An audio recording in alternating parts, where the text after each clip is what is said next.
رسول اللہ صلی اللہ علیہ وسلم نے فرمایا، میرے لیے زمین سمیٹی گئی حتیٰ کہ میں نے اس کے مشرق اور مغرب دیکھ لیے، اور مجھے 2 خزانے دیے گئے،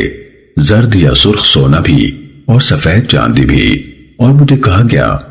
آپ کی سلطنت وہاں تک ہوگی جہاں تک آپ کے لیے زمین سمیٹی گئی ہے۔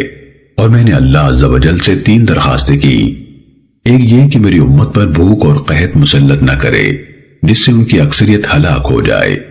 دوسری یہ کہ میری امت پر بیرونی دشمن مسلط ہو کر انہیں ملیہ میٹ نہ کر دے، اور تیسری یہ کہ ان کو گروہ گروہ کر کے باہمی جنگ میں مبتلا نہ کرے۔ مجھے فرمایا گیا، میں جب کوئی فیصلہ کر لیتا ہوں تو اسے رد نہیں کیا جا سکتا۔ میں تیری امت پر بھوک مسلط نہیں کروں گا جو انہیں ہلاک کر دے، اور میں ان کے خلاف دنیا کے کناروں کے درمیان رہنے والے سب دشمنوں کو جمع نہیں کروں گا، بلکہ وہ ایک دوسرے کو تباہ کریں گے اور ایک دوسرے کو قتل کریں گے،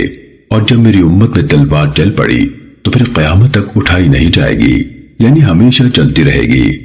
مجھے اپنی امت کے بارے میں سب سے زیادہ گمراہ کرنے والے لیڈروں کا خوف ہے۔ میری امت کے کچھ قبیلے اوثان یعنی بتوں کی پوجا کریں گے، اور میری امت کے کچھ قبائل مشرکوں سے مل جائیں گے۔ قیامت سے پہلے 30 کے قریب جھوٹے دجال ہوں گے، ان میں سے ہر ایک یہ دعویٰ کرے گا کہ وہ نبی ہے۔ میری امت میں سے ایک جماعت ہمیشہ حق پر قائم رہے گی،